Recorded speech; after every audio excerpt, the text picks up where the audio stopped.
Today, we're going to start the opening section in your textbook. You didn't need your textbook today, but you guys have already gotten your textbooks. Don't lose that book. It's $180. So, take good care of it. I'll get you one at the end of the period. Okay? Now, a little bit about how I go through the textbook. I go through it a little bit different than some people. All right? This is, again, this is the course number if you're at Parkland. I want you to see that number a lot so you're knowledgeable about what you are doing. Okay? The name of this course is 126 at St. Joe's, called Trigonometry and Pre-Calculus. Okay? So, topics from algebra. Did I hit the record button? Yeah. Okay. So, what does algebra mean?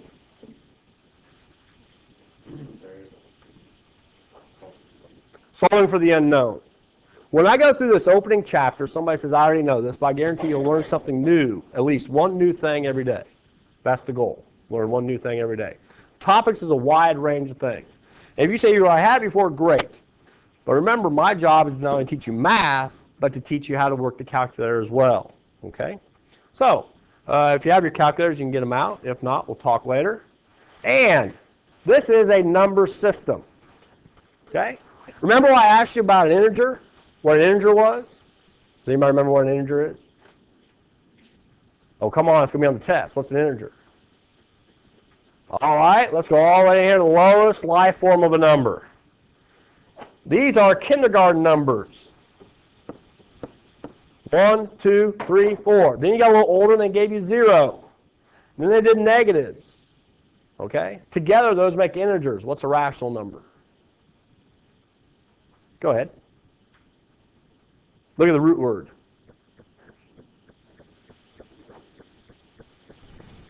Ratio?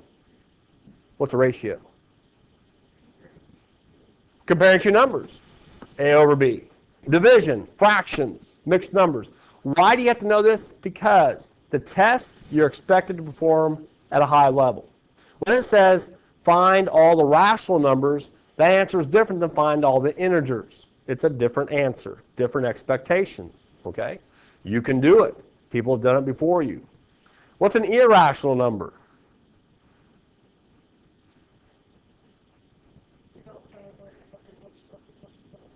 Okay, they go without pattern, like the square root of 3. Okay? Can't be written as a fraction. You guys have some math credits, right? So you should know what an integer is? And you should know what a rational number is? Have you ever worked with irrational numbers before? All right, we're on our way. Good. Real numbers. What's a real number?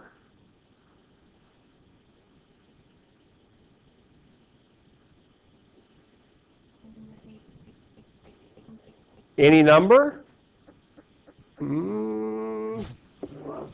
How about any number on the number line? Have you ever seen a number that looks like I before? Is that I on the number line? No, it's not. So real numbers are numbers that come from the number line. They're all these numbers so far put together. What's a complex number? I, like any number, can be written as a complex number. Somebody just probably had a birthday, 17th birthday. On the cake, they could put happy 17 plus 0i birthday. They could. I've done it before on my kids' cakes. I'll walk by, throw something in there. Any number can be written as a complex number. This is the real part, and it's the imaginary part. A plus bi. Why do I make the distinction? You got to know how to run your calculator. Several students before you have had their calculator set up in complex mode, tried to answer the questions for real mode, and got it wrong. Okay? Nothing worse than sitting down watching a computer, trying to run it, don't know what's going on. Isn't that frustrating? So you have to know what mode you're going to be in. Most of the time you'll be in real mode. There is a chapter you'll be in complex mode. What's the difference? How you write the numbers. That's 2. Here, 2 plus 0i. What's that? 0i. That you're in complex mode. Okay? I is the square root of negative 1. So far, so good? Know your numbers? Next time I'll expect you to know them. We'll go through it. All right. Do you know, don't jump the gun. Do you know what this means? Don't say x less than 0. That's reading it. A lot of you just read for pronunciation. I have the scores to prove it, instead of reading for comprehension. I want you to know the meaning of what you're reading. What is an irrational number? What's an integer? And what does this mean? I know the 3 words coming out of your mouth are I don't know. Have you ever seen this before? Okay. Now, from now on, you can't understand, or you have to know what it means. Ready? If you don't know what something means, you write it down. That's a note to yourself. Or does somebody want to take a shot?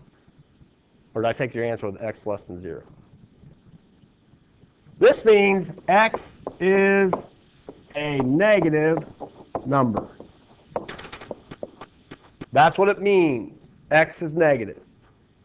Why don't they write that? Because math people don't like words, they like symbols. It's quicker, it's faster, and plus, you don't have to speak the same language, but you can write the same language. So what do you think this means?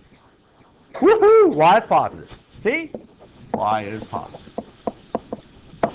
So, this is a fancy college way of saying, what if you take a negative number divided by a positive number, what do you get? What's a negative divided by a positive? Negative. So that's less than 0, or you can just put down negative. It says determine the sign of the real number. What do you get if you take a negative, subtract the positive, divided by the product of a negative and a positive? Yes, those are big words. You're going to have to use them. I don't know. A negative minus a positive. What's that going to be? A negative minus a positive. A negative. And what about a negative times a positive? So what's a negative divided by a negative going to be? A positive. If you weren't in this class today or didn't listen to this video today and you tried to read these instructions on your own and do those problems, you'd have no idea what's going on, would you? You missed one day in here. Somebody said last year, it's like you missed a whole year. I said, that's why I'm trying to do what I'm doing, trying to help you keep up. Okay? Just think if you go to college and you miss a day, it feels good that first time. You're like, aha, I don't have to go to school. And all of a sudden you realize you're behind. 2D, negative and positive. Y is a positive, positive, and a negative. What's the result going to be? I'll give you 10 seconds on your own to write down your own answer.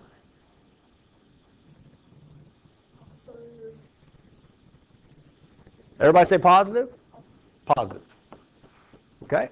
I'd agree. That's going to be a positive times a positive number, all right? So, x can't be bigger than y because x is negative. Y is positive. The negative numbers on the left side of the number line, positive numbers are on the right. So it can't be, that situation can't happen. Okay? All right, anything else? Great. Now, you're going to see these numbers. These numbers come from your homework pages. Why do I do that? I'm always getting people, when I have a lot of people in the room, says, I can't see the problems. I can't see what you're doing. They're in your book. If you turn to the section in your book and look up 4A, that's the homework problem. Those are the directions. I'm going through trying to help you understand what's being asked of you in the homework so you can follow along. Okay? So you have all these. Just in case you have to repeat the class or you want to go back and take a look, this is how to do it. Okay? So, replace the box with a less than, greater than, or an equal sign to make the resulting statement true. Piece of cake review, not a problem, is it? -3 and -5. Caitlin, we'll start in the back with you. What do you think? Greater than. Pretty good. Pi over 4 and 0.8. Got a clue? Pi over 4 and 0.8. Are you sure about that? Well, the interesting thing about it is, on your TI, there isn't actually a pi button that you can use to figure it out. Does anybody see where the pi button is? Okay, it should be over there on the right side, up a little bit, on the right. It should be right here above the caret. Okay? So I can quit. So you hit anything in blue you want to activate, you have to hit the blue button first. Now, your calculator schemes might be different, but it's still color-coded. Blue and green are my color codes. I want the pi button, so I'm going to hit second pi divided by what? Anybody remember? 4. So 0.7835. So is 0.785 greater than or less than 0.8? Less than. Okay? So you got to know where the pi buttons. Have you seen pi buttons anywhere else? On the tests? Did you see pi anywhere? Yeah, it's going to show up a lot. Okay? So there's your pi button on your calculator. Everybody that brought a calculator today, can you see the screen all right? Okay. If you can't, we'll talk about the batteries another time. So, the square root of 289 and 17. Does anybody have all the square root tables memorized up to 4 digits? I don't either. The square root is, in my calculator, it's blue. I'm going to hit second and square root. See how the parentheses show up? It's an automatic grouping symbol. Then you type in 289 and close it off with the right-hand parentheses and press enter. And you get 17. So, obviously the answer is going to be what now? Equal. Okay, any questions on those two buttons, on the square root or the pi? The square root, make sure you use parentheses. Okay?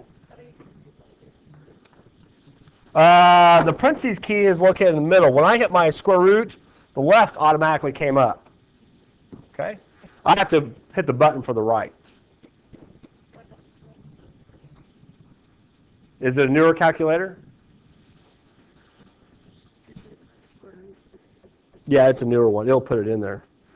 Hit 289. There you go. See, it did it? Huh? No, not on that model. It's on your model. You see how your calculator is extending the root? Mine's got parentheses to extend the root. Okay? It's older. Maybe I'll get a newer one. Okay? But that's how yours is working. Question on those two buttons on the calculator. Okay? Everybody got the long decimals? Express the statement as an inequality. This is a little bit of review over 2 slides ago. Think you got the answer? Yep, b is greater than 0. Oh, I heard, oh, nice. What about s is, what the heck is non-positive? Oh, be careful. Negative and 0. How do you write negative and 0? Oh, what did you type? You can write less than or equal to 0. Or you can write 0 is greater than or equal to s. Non-positive means negative and 0. Okay? Nice. Does it feel like the first day of math for some of you? Okay.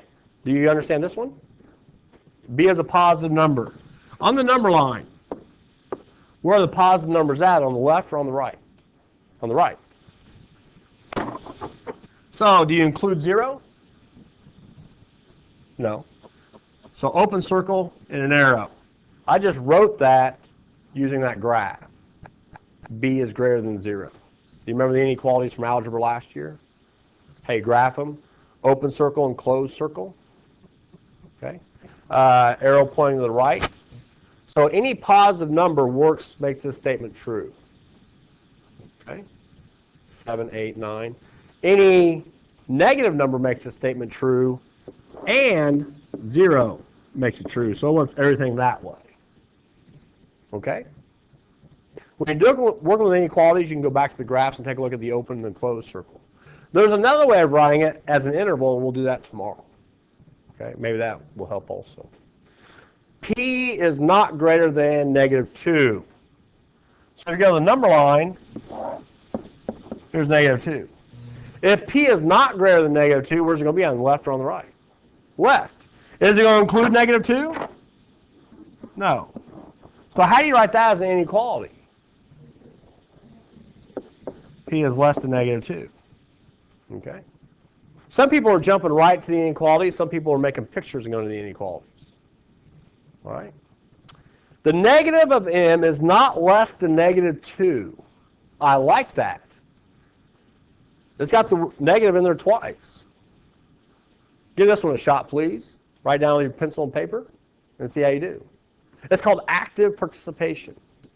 Went to a workshop one time. Guy got paid $200 to say, kids do better in school if they actively learn. Somebody goes, what does that mean? It means they actually move their pencil on their papers. You're trying. I said, paid to hear that?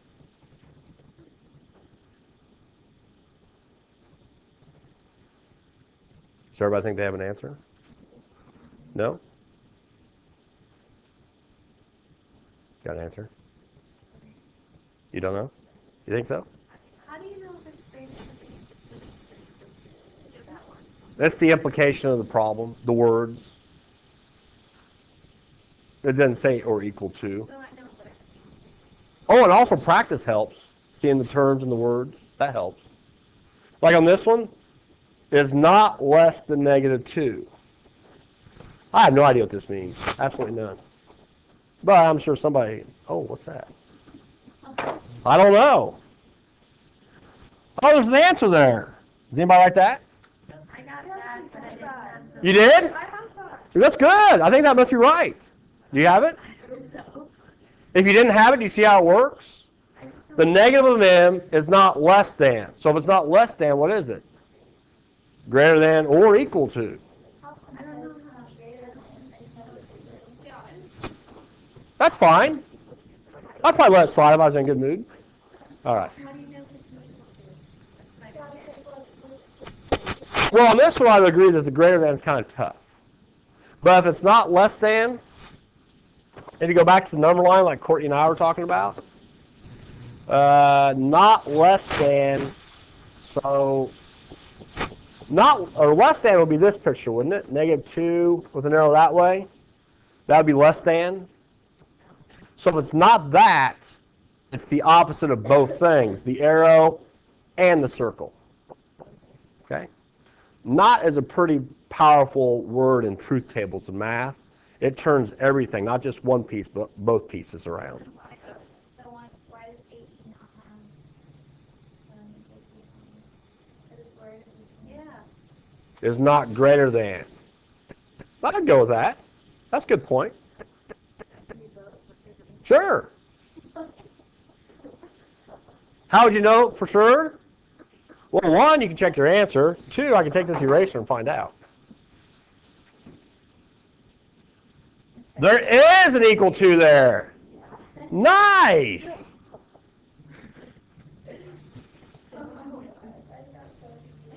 Well, how you doing now? Pretty good? Good. Technically, I think. See, that's like the third thing we've learned today, isn't it? Rational numbers, how to read math, and not. Pretty good so far. But we're not done. I get all the way to 20-something for today. Rewrite the number without using the absolute value symbol and simplify it. What's the absolute value of -11 plus 1? I got two answers at the same time. And they were both different. I got them again. What's let's do this. What's -11 plus 1? -10. What's the absolute value of -10? 10. Well, now wait a minute. Let's go to the final judge. This is important. You need this key on your calculator all the time. So, the absolute value key. You're going to have to write this in your notebook because you'll forget it. If you hit math, and then hit number, math, and then over here you have four options. Number, complex, probability, and I want ABS. Do not use the letters on your face of the keyboard to type in ABS. You have to hit this command, ABS. Also, watch very carefully. The negative button is down here at the bottom with parentheses around it. It's different than the minus. This is -11 plus 1. And then on my calculator, I have to close it. On some of the new ones, you don't, and you press enter. You need to know where the absolute value button is, because if you come up and ask me on a test, I forgot where it was, I will say, so did I. You need to practice your calculator on, well, yeah, that's an easy calculation, but we had difference of opinions right there. Now I just showed you how to check it on the calculator. You can also check it, in the back when you're working on these. Okay? So ABS, negative, pi button, square root, we've all talked about in your calculator today. Okay? And hopefully some of you turned it on. This one, 6 minus a negative 3. Now I know you know the answer to this. I just want you to type on your calculator one time on your own just to figure it out. Okay, the buttons. Yeah. I don't do 6. I just put that all in one absolute value thing. Oh no. I don't know. Oh, you hit the, on yours, can you hit the right arrow and does it close it off? Okay. On mine, you hit the right arrow and it closes it off.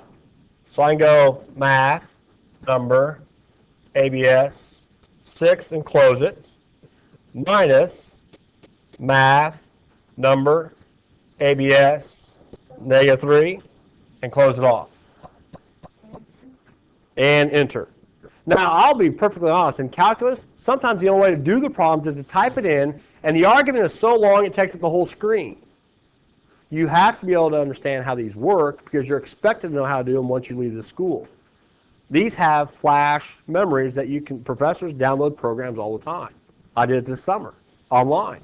Get in the program, they had to download it, figure it out, and how to use it. So, it is kind of confusing, and this is an easy problem. I wanted to practice this on an easy problem, so when you get to a hard one, you know how it works. And hopefully everybody in the room got 3. That's kind of like the side note for this problem. Okay? Type it in correctly, you got 3. Parentheses, the grouping symbols are huge. Down here, what's the absolute value of 8? What's the absolute value of negative 9? So the answer is 17. There's times, I'll be honest, I don't use a calculator, but I just wanted to show you how the absolute value works. Doesn't mean you always have to use it. If you're not sure, use it. Okay? Questions on this? All right, so we know how to run the absolute value. Okay, good. And you have it written down. All right, moving on. The given numbers are coordinates of point A, B, C on a coordinate line. Find the distance. It's straight up. The distance is going to be positive. All right? If this is A, this is B, and this is C. This is asking how far is it from A to B? How far is it? 4. This is asking how far is it from B to C? 6. It's easy when I sit and explain the question to you. If you're looking at this for the first time on your own, you're like, I'm not sure what's going on. But now it makes sense, doesn't it?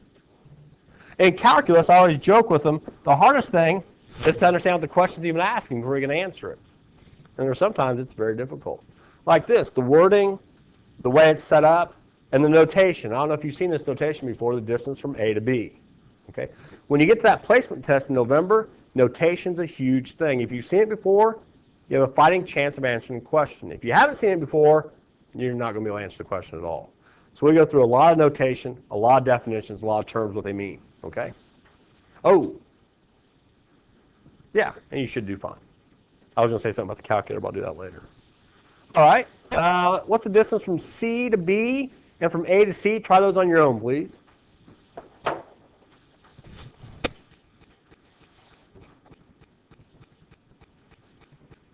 Yep. Distance from C to B and A to C. What do you think? Good. How far is it from C to B? What is it? Yeah. And what about from A to C? 10. All right. Sure. If you draw a number line and you're at negative 0, 1, 2, 3, 4, and you're at B, which is negative 2. It's saying how far are those points away? Well, it's 2 to 0, and 4 more makes a total of 6. Distance is always positive on this number line. Just kind of like the hypotenuse. On the coordinate axis is always positive. Okay? The two given numbers are coordinates of A and B on coordinate line. Express the indicated statement as an inequality involving the absolute value symbol. What the heck does that mean? Sounds hard to me. Well, no retreat, no surrender. Problem head on. Okay. X and 4. Oh, this must be A and this must be B, huh? You might figure that out. A and B. Oh, that's A and that's B. Well, I know 4 is going to be B. The distance is at most 2.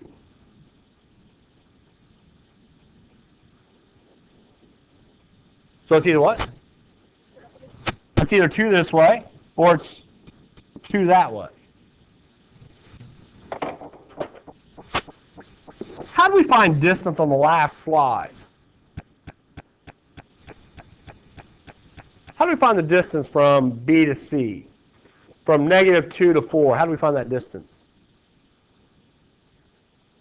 What? The number line, how'd you do it though? Like, basically, what did you do? You took 4 minus -2, right? And right here you took 4 minus -6 and got 10, right? So here, we're going to have to take the difference of those two, x minus 4. The difference between those is what? At most 2. Could it be 1? Could it be a half? I think that was it. Absolute value less than 2.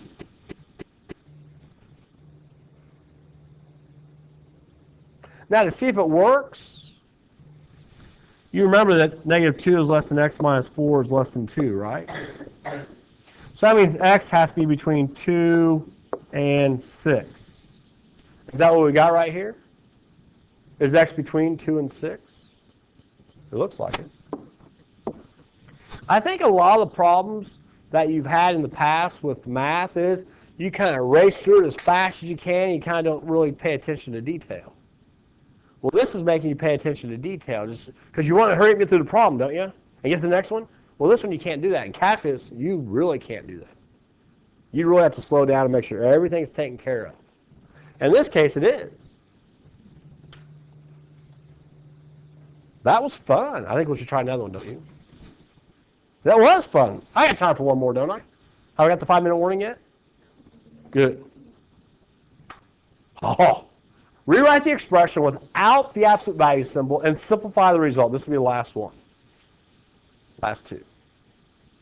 Rewrite the expression without using the absolute value symbol and simplify the result.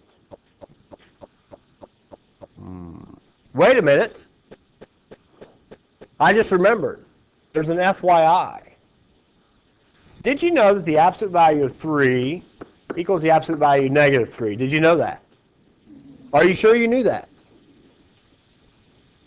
You knew that.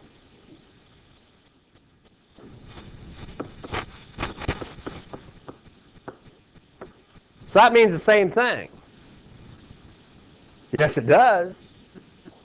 If I let A be 7 and B be 4, 7 minus 4 is what? And 3 minus 7 is -3. Why would I say that, something like that just now? Because this problem's a whole lot easier if you do one thing first. X minus 5.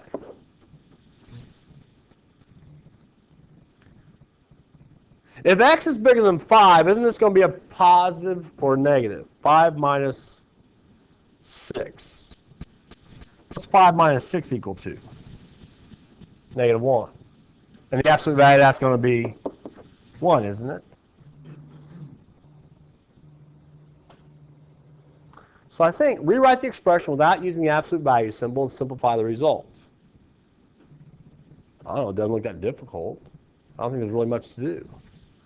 Absolute value 5 minus x. If x is bigger than 1, this will equal -1, won't it? So that'd be a negative. So you get x minus 5. I don't know. I don't think there's much to do there. I wouldn't worry about it a whole lot. I think the purpose of this problem is to know that these two are the same thing. Okay? I think I'll throw these two out. Well, down here, if I have 7 plus x, the absolute value of 7 plus x, that's not a big deal because you're adding, right? And what's an example of a number that's bigger than negative 7? Negative 6, 0, 100, right? 7 plus 100, is that going to be positive or negative? Positive. So 7 plus x. There's really nothing to that. You can either write this with a positive, or you can write this with the negative. Okay? That's all they're trying to get you to see, is you can write this two ways. You can write it as a positive, or you can write it as a negative. Yeah, you'd have negative 5 plus x would be your answer. Okay? If the result's going to be negative, you just put negative in front of it. If the result's going to be positive, you just leave it alone. I think we'll use that later on when we solve. No! It's either going to be positive or negative, isn't it? You don't know which one? What the difference is? Well, when you go to solve equations, when you go to solve equations, like x minus 3 is greater than 6, you can't solve it with the absolute value in there. You have to get rid of it, right?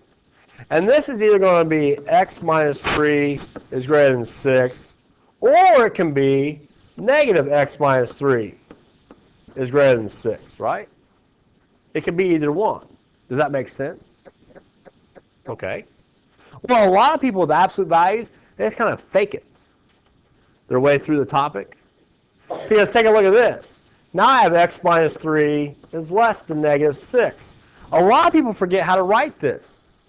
How do you write it? Do you write it with an and? Do you write it with an or? How do you know when to split it up? How do you know when to keep it together? It's kind of a different approach for absolute values. Okay? All right. So, yeah.